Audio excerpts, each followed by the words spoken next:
Bismillahirrahmanirrahim. Assalamu alaikum dear viewers, and welcome back to Women's View on Ahlulbayt TV. Now before the break we're talking about the spiritual awakening from the call of Imam Hussain. As many of us go through some sort of spiritual awakening during our lifetime, many people's spiritual awakening does come from the message and the story of Imam Hussain. So today we'll be talking about some of these points and addressing some of these issues inshallah in today's show. Now, once again, I would like to remind you all that this is a live call-in show. The phone lines should now be open. So if you would like to call in with your views or opinions, then please do call in with the number on the screen. Alternatively, you can email us at womensview@ahlulbayt.tv, and some of your messages should be shown at the bottom of the screen during the show. So let's get straight back to our topic today. I'm your host, Zahra Al-Alawi, and today with me is Sister Zayn Visram. Assalamu alaikum. And welcome back. Before the break, we're talking about why we should remember Imam Hussain. As we mentioned, that many people have addressed this question to us and said, why remember him? And many people from other schools of thought, so even probably people from the same school of thought as well. So we were speaking about this during the break. Do you have anything to add on? I think there's a deeper meaning to remembering Imam Hussain. One of them is that without the tragic story of Imam Hussain, we as normal Shia, we wouldn't really know what injustice is. We would never really feel angry towards injustice. When we sit in the majlis of Imam Hussain, our initial emotion is, sadness. And then we get quite angry that how can somebody do that to Imam Hussain? How can somebody do that to Ali al-Asghar? How can somebody do that to Imam al-Sajjad? And that anger should build in within us that, number one, it makes us change the way that we are. Because we want to be there at the time when the 12th Imam, Imam Sahib al-Zaman, Ajjallahu Faraja, comes back. We want to be in his army. And when we talk of the 12th Imam, we always talk in the future, what it will be like. And every other Masoom, we talk in the past. And this Imam, we don't really know what it's going to be like. So when we study the companions of Imam Hussain or the life of Imam Hussain, we know what we have to be like in order to be in that 12th Imam's army. That is our aim. We want to be there. And this injustice that we feel, this anger that we feel, should be shown within us and displayed in us, preparing for the 12th Imam. That Imam Hussain, I wasn't there when you were in Karbala, but I am so upset and so grieved and so angry that I will work myself hard until I am in the army of the 12th Imam. Inshallah. So that is why you remember him. So number one, it shows you what injustice was. Number two, it changes the way you are. Well, it should do. It should change the way that we are. And number three, it should want us and make us yearn to be in the 12th Imam's army to help Imam al-Hussain. Definitely true. I only pray that inshallah we are one of the ones in the commanders of Imam al-Mahdi Ajjallahu Ta'ala Faraja, inshallah.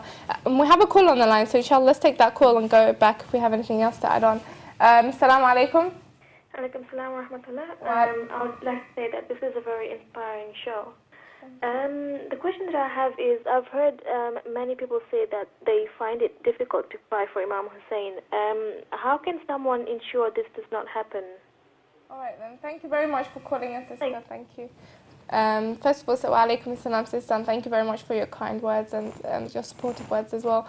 But in regards to what the sister said, many people do go through this. I've had some people say this as well in previous shows as well. They said, we find it sometimes hard to cry for Imam Hussain, because tears sometimes is, you have to emotionally feel it for your eyes to tear or to grieve over a certain issue.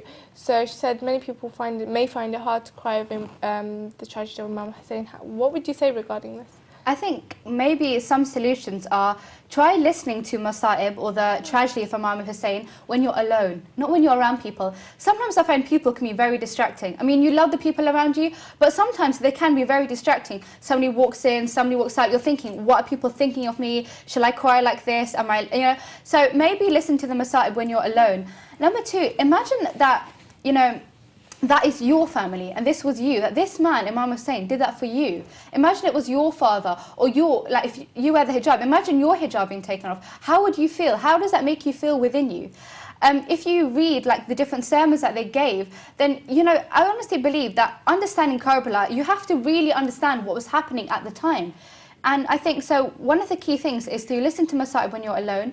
Number two, really imagine that was you. And number three, you know, fake crying, pretending to cry, there's also benefit in that. Because sometimes tears don't come. But that doesn't mean that you're bad and Allah doesn't love you and you don't love Imam Hussain. No, it just means that you find it hard to cry. Or at that particular time, your tears aren't flowing. But it will come gradually, it will. But, you know, even pretending to cry helps you feel that sadness. And, you know, I definitely believe that listening to Masa'ib often, not only in these months, outside of these months, every Thursday night, every Friday, play majalis in your car. And you can, you know, that remembrance of Imam Hussain builds that love for him, and then tears, inshallah, will flow. Inshallah, yeah. I find many times that many people, you know, they find it hard to cry. They find it hard to cry because they don't have that much knowledge about what's going on. When someone is knowledgeable, not knowledgeable, but in a sense knows the tragedy of Imam Hussain, knows the details of the tragedy of Imam Hussain, you find it, you know, tears will just flow naturally, because if you know, then, you know, that emotional charge will be greater. You know, I think even hadiths are sufficient for us to make our eyes flow. I mean, the Prophet told Zahra, he told her that I will intercede for the men in the Day of Judgment, and you will intercede for the women. And those that have cried for Imam Hussain will take their hands and lead them into paradise. And that was in Bahar al-Anwar. So there's many hadiths that just make someone, you know, just emotionally charges someone. And it is a spiritual awakening. We have callers on the line, so inshallah we'll take those calls. Assalamu alaikum. Hello? Wa alaikum assalam. Is this a brother? Hello? Hello, alaikum assalam. Yes, I'm Sunni, yeah? Hello? Hello, I can hear you. Go ahead. I'm Sunni, yeah, and I read the hadith. You carry on, brother. I read the hadith saying that you should not feel burden for another man's soul. You should. Can you just repeat that, sorry? I read the hadith in Sahih Bukhari. Okay, go ahead. Saying, Allah says in Quran, that you should not feel a burden for another man's soul. Okay, definitely. And what we say, this is like bit like bid'ah, sister. I'm not being rude. No, go ahead, brother. So, the story that I heard from my ulama, Imam Hussain al-Islam was killed by Shia. Okay. Is that true? I don't know. I'm just asking. Okay, so you have two questions. The first is about that you shouldn't burden yourself with another man's soul. And the second question is about, did the Shia kill Imam al-Hussain? Yeah. Okay, first of all, thank you very much for watching the show. And inshallah, we will address your situations in today's topic. And if you have any other questions later on, then please do feel free to call in. So thank you very much, brother. All right. Wa alaikum assalam. First of all, I mean, it's nice to have other people from other schools of Islam to call in. First of all, like I've communicated with many other people, and I know many people from the Sunni school of thought do watch the show. And first of all, I'd like to say that, you know, I feel like dialogue is so important between us and them. You know, it's very important to have this dialogue. So first of all, I do thank the brother for calling in, and anyone that has questions is welcome to call in and ask. And the brother had two questions that many people may have. And the first is about that he read in Sahih al-Bukhari that you shouldn't burden yourself with another man's soul, in the sense you shouldn't grieve. So that's the first question. The second question is about the Shia. Did the Shia kill Imam Hussain? So let's briefly discuss this. First of all, about burdening yourself, as he said, he read the hadith. Okay, firstly, we don't burden ourselves with what happened to Imam Hussain. We're not crying because he was, like, obviously we're crying because he was killed, but that's not the only reason that we're crying. Because, you know, a lot of people are killed every day. And, you know, those same tears don't come for those other people. Not, you know, and of course, Allah, when He says don't burden yourself with someone else's problems, it doesn't mean that you don't feel sorry for them. When, you know, I don't think anybody in this world would believe that if somebody is going through tragedy in their life, that you shouldn't feel sorry for them, you shouldn't make dua for them, you shouldn't, you know, try to help them in the best way that you can. When we cry for Imam Hussain, we cry because we think, how can somebody do this to the grandson of the Prophet? How can somebody, and obviously, and part of the tears, honestly, brother, part of the tears is that we don't want to be like these people. We don't. And so we're not burdening ourselves saying, oh, this is what happened to Imam Hussain. It's more kind of like active tears, where the tears are like, you know what, this happened to Imam Hussain. How can somebody do that to the Prophet? And let's make sure that we don't do that to the Prophet. Let's make sure that we're not like that. And you know, we can oppress Imam Hussain in today's society. For example, you can, if you go to a majlis of Imam Hussain and you're a woman and you don't wear the hijab, or you wear tight leggings or tight jeans, then you have to think, would Imam Hussain be happy with what I'm wearing? And if the answer is no, then why are you going to his majlis? What are you remembering him for? Isn't that ritualistic? Isn't that hypocritical? So really, it's an awakening for ourselves. The second question, did Shias kill Imam al-Hussein? You know, I can say that I'm a Muslim, but if I don't pray, and if I don't fast, and if I don't wear hijab, and if I don't read the Quran, am I a Muslim? Am I not Muslim by name? My name, okay, my name isn't particularly religious, but say for example my name was Fatima or Maryam or Khadija, and say for example my name was, say for example, Khadija, and then I went clubbing. Does that make me a Muslim? No, because I'm not even following Islam. So did Shias kill Imam Hussein? No, because they weren't following Islam. And if they were following Islam, then they would not have killed the grandson of the Prophet. The Prophet said that every other Prophet, when he was asked, what do you want? How can we reward you? He said, I do not ask for anything. The Prophet, sallallahu alaihi wasallam, Prophet Muhammad, he said, I ask for you that you love my dear relatives. If you kill his dear relatives, how can that be love towards him? How? So you can be Shia by name, but in your belief and in the way that you act, if you're not Shia, then you don't deserve to be called Shia. Shia is just somebody who, when it comes to a law, they follow what Imam Ali alayhi salam would have said. And if there's a disagreement about what Imam Ali alayhi salam would have said, then they follow the Jafri school of thought. Then they follow Imam Jafar as-Sadiq. So that is what a Shia is. And clearly, the people that killed Imam Hussein were not Shia. Definitely true. I mean, you answered it beautifully, but I just want to add a few points onto the brother. I know that many people do have these issues, and many people have phoned in previously as well from other schools of thought that had this issue.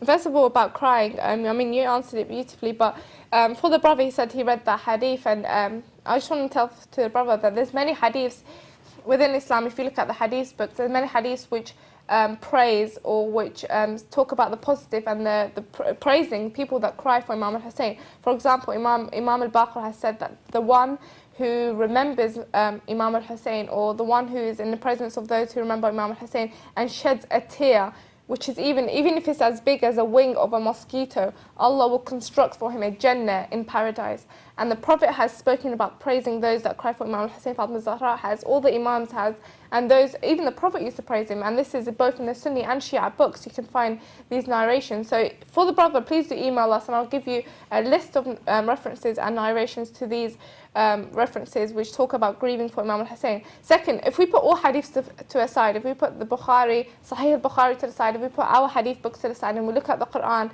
we see that the Prophet himself cried for Nabi Yusuf. The Prophet cried for Nabi Yusuf, although Yusuf did not cry, although Yusuf did not die, that his father thought that thought that his son had died, and he thought that his son had gone away, and he cried until his eyes became blind.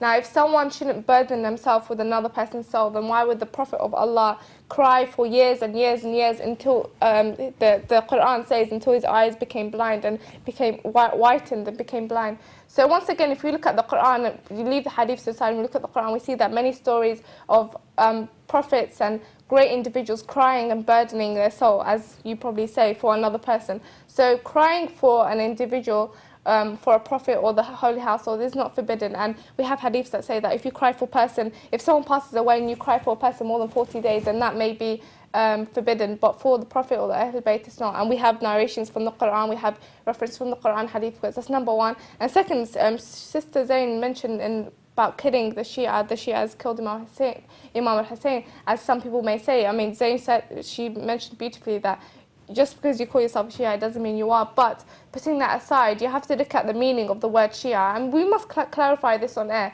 that the meaning of the word Shia is followers. And he says in the Quran, there's 6 references in the Quran to the word Shia. And just like to say that, to say you're a Shia means you're a follower. I don't want to take too much time because I want Sister Zayn to answer the other questions we have for her. But when Imam Hussain was on the battlefield and he was on the ground, he said, oh, Shia of Abu Sufyan and Shia of Muawiyah. Shia of Abu Sufyan, he meant that the followers of Abu Sufyan. So that means that Shia means followers. And in time of when the Battle of Karbala happened, that a majority of the Shia of Imam Ali, the true Shias, were in prison or couldn't attend. But, you know, there's a big discussions, there's lectures online, there's books written about this. Please do email in, because we can't answer it in today's show because due to lack of time, but we can send you references from the Quran, from hadith books, lectures, we can send you books to read. So, inshallah, create a dialogue. So if you're interested, please do email us. Going to our next question, because, you know, a lot of people do have this, do have these concerns from the other schools of thoughts, and you know, I think dialogue is important, not just with interfaith but with intrafaith as well. So inshallah, I do hope that people continue the dialogue and call in and ask more questions. But I wanted to ask you, during these times, during these months, you know, how can someone become more spiritual? How can you feel that spirituality during these months? I think the most important thing is to reflect on the principles of Imam Hussain. One thing that I honestly, and I'm not preaching to anyone, I'm talking to myself, that one thing that I've noticed is that I attend the majlis of Imam Hussain, and yet I don't follow any of his principles. Let's look at what Imam Hussain stood for. For example, on the battlefield, Imam Hussain prayed on time. It was Zahra, people were shooting arrows at him, it was hot, his children were thirsty, and yet he prayed on time on the day of Ashura. It is quoted that he prayed on time. And we have to think, we're going to this majlis of Imam Hussain, but do we pray on time? What excuse do we have? You know, we will never have arrows being shot at us. Never when we're praying. It's so unlikely. And yet we say, oh, I'm going to watch this program, then I'll go pray. Or I'm at university, I'll pray when I get home. Or I'm away from home, I'll pray when I get home. No, Imam Hussain prayed on time. Secondly, you know, Imam Hussain stood, and the ladies of the Ahlulbayt stood for their hijab. And yet, look at the way that we attend the majlis for Imam Hussain, wearing things like skinny jeans and leggings. And you know, I just want to mention one thing, and I don't want to offend anyone, but I'm just saying this as from one sister to another. If you wear leggings or skinny jeans, these things are, you know, tight around your legs. And you know, actually I remember, and if you ask people in Africa, a lot of people go swimming wearing leggings because they're so tight, they become streamlined when you swim. So if they're that tight around your legs, then we have to question ourselves, is that good hijab? That if somebody can wear my clothes when they're swimming because they're streamlined, am I wearing good hijab? I want to explain a little bit about what hijab is, because it's a really important issue and I don't think it's addressed enough. Why wear hijab? What is it? You know, in any clothes that you wear make you feel a certain way. Everything has a dress code. For example, you go to a job interview, you won't wear shorts and a t-shirt, you'll wear a suit, or you know, you'll wear proper shirt, you wear clean clothes, you wear boots. When you're at home watching TV on the couch, you won't wear a shirt and a tie and a suit. No, you'll wear, you know, baggy clothes, maybe something more loose, pajamas. When you go to, because everything that you do in life has a certain dress attire. Allah, the creator of the universe, the one who made us, the one who knows most about us, has told us as women that if you want to get close to me, if you want to reach your potential, life is about reaching, this life is about reaching your potential. And there's hadith, sorry, let me just sidetrack. There's hadith to say that on the day of judgment, you will be judged by the potential you could have reached. So all the sins that you've done, or every action that you've done will be weighed on a scale with your potential. So your potential will be on one side and everything that you've done will be on other. And then you see how close you are to your actual potential. So every woman wants to reach her potential. So Allah has told us that if you would like to reach your potential, wear clothes that aren't fitted around your body, dress in a certain way, cover yourself, make sure your clothes aren't tight. You know, and also I want to say to people as well, and I talk to myself, that if you feel like you can't pray in these clothes, many people when they pray, they put on another garment because they feel like, oh, these clothes are too tight, I can't pray like this. If you can't show Allah, if you can't pray to Allah in front of these clothes, then how can you go in front of a non-mahram man with the same clothes? Allah sees you when you're in the shower. So it's not, you know, you pray like that for respect of Allah, but how can you show a non-mahram man that? And we really need to think, what are we doing as women? Are we taking this hijab as a joke? It's not just covering your hair. And I think communities need to start teaching hijab in the proper way. Because when I was younger, I was taught that hijab was for modesty. And I am 20 years old and I don't know what modesty means. I can't give you a definition. It's not a good way to explain to someone. You need to explain to someone that wearing loose clothes, not having clothes that are skinny jeans and tight clothes and fitted and, you know, really bright shelas and loads of makeup, that's fine, but for your home or for your husband. But in front of society, Allah has told you that if you want to reach your potential, don't wear these kind of things. Why? Why? Because if you, for example, if I was sitting on this chair and I was wearing skinny jeans, a really tight top, really bright shela, if I was wearing a scarf, a bright shela, loads of makeup, the audience would see me in a different way. They would respect me in a different way. They wouldn't see me the same as I am now. Number one. Number two, you attract attention to yourself. And say, for example, a non-mahram man is attracted to you. He might try to contact you, and there, shaitan has tempted you. Now you have to make that choice. Do I contact him back? Do I text him back? Do I email him back? What do I do? Do I tell my parents? Do I not? And all of a sudden, you've got yourself in a big problem which you wish you hadn't got. And all because you were dressed in a certain way and you attracted someone else. If you wear clothing that are generally loose, generally people respect you. And if you don't believe me, then go look at the Virgin Mary. Ask any Christian. If the Virgin Mary was to come back today, would she wear skinny jeans? Well, ask them. Would she? Why not? Why not? Because that's not considered pious clothes. That's not considered respectful in society. It's not. You ask people, what is respectful clothing? What would Virgin Mary... Virgin Mary isn't, to Christians, she's a Christian. Obviously, to us, we believe she was Muslim. But whatever you believe, what would she wear? And you need to really think about yourself. When you're attending the majlis of Imam Hussain, you're committing yourself to the principles he stood for. You're saying to him that I believe in your principles. Here I sit today to mourn you. But are we mourning someone are we being hypocritical in our mourning? Do we attend the majlis of Imam Hussain, get in the car and do ghibah about someone else? Do we attend the majlis of Imam Hussain, go home and watch TV that is, not appropriate? And if this is the only point I made the whole show, then that's worth it. That we need to attend the majlis of Imam Hussain, but think, what did Imam Hussain stand for? What was his principles? What did Zaynab stand for? What am I sitting here for? Why am I attending this majlis? And am I committing myself, or am I being hypocritical? And only you can answer that. That's the only question that you can answer yourself. I mean, that's true. I mean, it's very powerful to say that. Many people think that modesty or morality is defined by what society tells us, and society will always change their opinions on what modesty is, and people just go with what society tells them. And we see within the years, I mean, God forbid what society tells us is modest in a couple of years' time, but I feel like many people that do wear these sort of clothing thinks that it's okay because society tells them it's okay. But it's quite, sometimes it's sad that when we say that our role models is Fatima Zahra and Sayyidah Zaynab, and then we dress in a certain way which really proves, the opposite. But like you said, I mean, it's a great message which you said, and I hope that, God forbid that any of us ever dress like that in public. But it's a very strong message. When I go into the women of the Ahlulbayt, I mean, it's during these times that the women faced the worst situation. It was during these times that women were held as captives, were paraded, and were treated in the worst way possible. So what can we learn from the women of the Ahlulbayt in terms of spirituality? In our communities, whenever we have problems, people say, have sabr like Zaynab. Now, I'm talking to anyone who's ever had a problem, and at that time in your life, you're thinking, how can I have sabr like Zaynab? What does that even mean? And I really thought about this in my life, and I've come to the conclusion, what was it about Lady Zaynab alayhi salam? What was it about Fatima Zahra alayhi salam? And I realized that they had no ego. They had no inner ego. That's what made them who they were. If you look at the life of Fatima Zahra, never did she do anything for herself. Giving away your wedding dress is not an easy thing. You talk to anybody, that is not easy.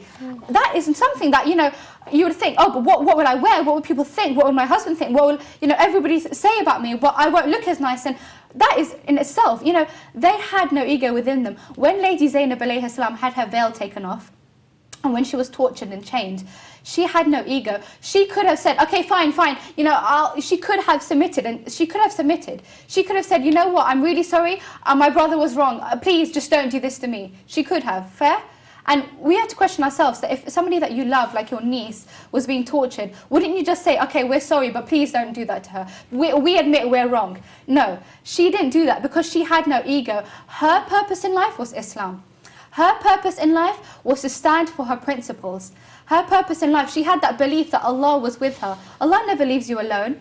She had that belief that I'm doing this for the sake, qurbatan ilallah, for the sake of Allah. She didn't have an ego. And when we have problems in our life, we have to take away the ego from us. Why am I ill? Why am I suffering? Why did I fail? Why didn't I get into that university? Why doesn't this person want to marry me? And it's all our ego is built up within us.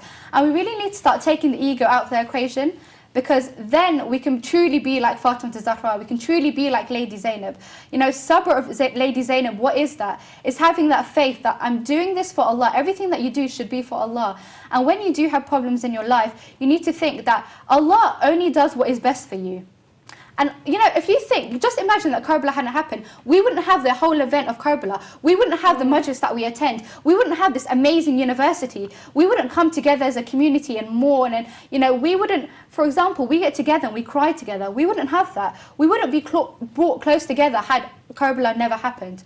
So Allah only does good, and that is something that is so hard to remember, that everything that happens is good. And even if you make a mistake in life, Allah will make good come out of that. But it's so hard, but you have to keep reminding yourself. And what we take from Lady Zaynab is this one lesson, that when she said, when they asked her, what do you think of what we did to our brother? What did she say? I only see beauty. Why? Because she knew that Allah only does good. Allah can only do good. And that is what we need to take, that this reminding ourselves, and you need to remind yourself every single day. If you need to remind yourself every hour, every second, that Allah will only do what is good for me. And that's it. That is it. And if you can't believe that, then think, those people that you love, would you ever do anything to harm them? Your niece or your children or the ones that you love, would you ever do anything to harm them? No. Then Allah loves you 70 more times more than your mother. And so He would never do anything to harm you. Anything that happens in life, anything that you feel is a shortcoming, is good in the end. Definitely true. I mean, there's so much we can learn from these women. I mean, when we just open a book about them or just learn a bit about them, it's like an ocean of knowledge, and you just want to learn more and more in terms of the, you know, the way they conducted themselves. I mean, many times if we were put in that situation, I just wouldn't want to think what we would end up doing. But alhamdulillah, you know, great role models Allah has presented us with, and inshallah we do learn from them and try to be like them in every way possible. But now going to the story of Karbala, because you said, you know, if the story of Karbala didn't happen, then would we have this university where we learn about, you know, the holy household and learn about justice, about oppression, about Amr bil Ma'ruf, and all the lessons that come with the story of Karbala. But many people in this day and age try to get closer to the Imam of their time, Imam Sahib al-Asr al-Zaman, and they, you know, many people find it difficult. So how can people use the story of Karbala to get closer to Imam al-Mahdi? Well, you know, we need to look at the companions and the people that were around Imam Hussain, including the women. You know, firstly, if I go back to the Lady Zaynab alayhi salam, and when she gave that sermon, she was showing true knowledge of Islam. And that is something that I feel like, as women, I talk to myself, that we're lacking. We don't go out and study Islam. We don't try gain knowledge like that. The only knowledge that we gain is from majlis that we attend. And outside of, you know, the mosque, we don't gain this knowledge. So I think that is the really important thing. Secondly, working on your own soul. The 12th Imam needs companions that are going to be loyal. But firstly, that understand Islam. Sometimes I feel like a lot of Islam that we follow is ritualistic. Why do we pray? Why do we fast? Why do we go for Hajj? And yeah, this is an interesting, this Muharram came up, this big discussion. Would you be embarrassed if someone who is not Muslim came to your community in Muharram? Would you be embarrassed? Why would you be embarrassed? Because you're doing Matam and, you know, you're crying, and would that embarrass you? And that was this big discussion that I've had with so many people in the month of Muharram. And I honestly think that if you understood Islam, then you wouldn't be embarrassed. So basically, you have to understand Islam to not be embarrassed. Definitely true. I mean, we're approaching the end of the show. It's such a shame because there's so much more issues and points to discuss. Inshallah, we'll get you back on if you come on, inshallah. Unfortunately, for the audience at Home Festival, we thank Sister Zayn for joining us today. Unfortunately, we're approaching the end of the show, so I do have to end the show off right now. I hope you enjoyed today's topic. If you have any comments, then please do email us at womensview@ahlulbayt.tv. That's all for me for now. Please do join me on Tuesday with a brand new topic and a brand new guest. Wassalamu alaikum wa rahmatullahi wa barakatuh.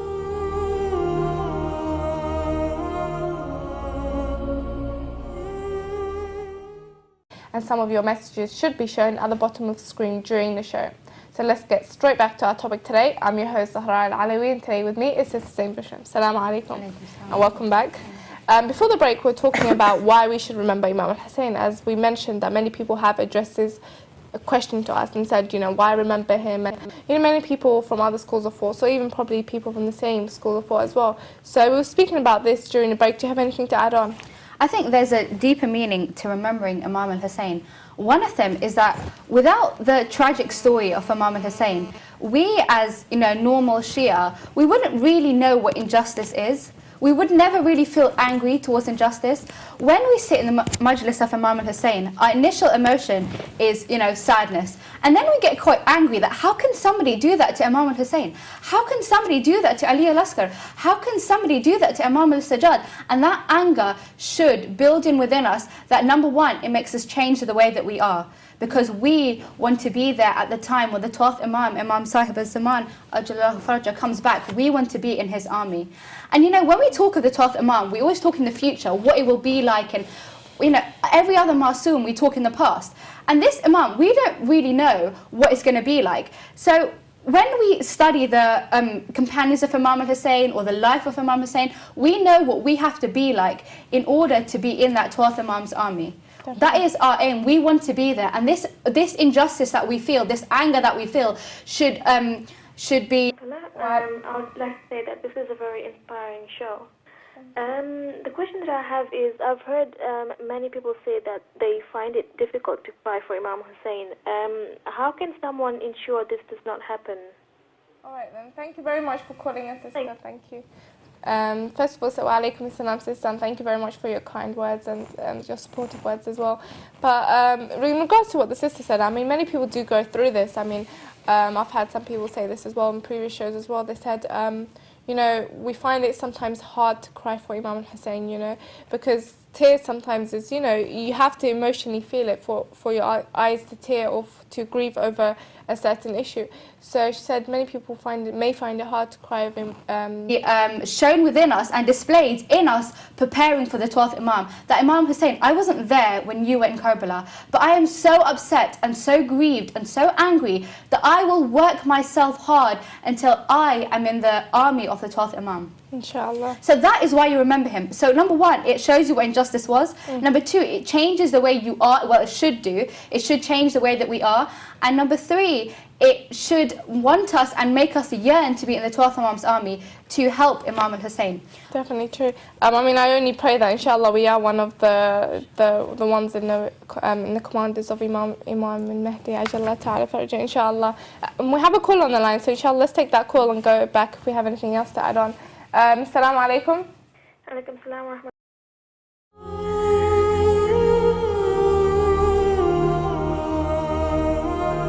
Bismillah ar-Rahman ar-Rahim. Assalamu alaikum, dear viewers, and welcome back to Women's View on Ahlulbayt TV.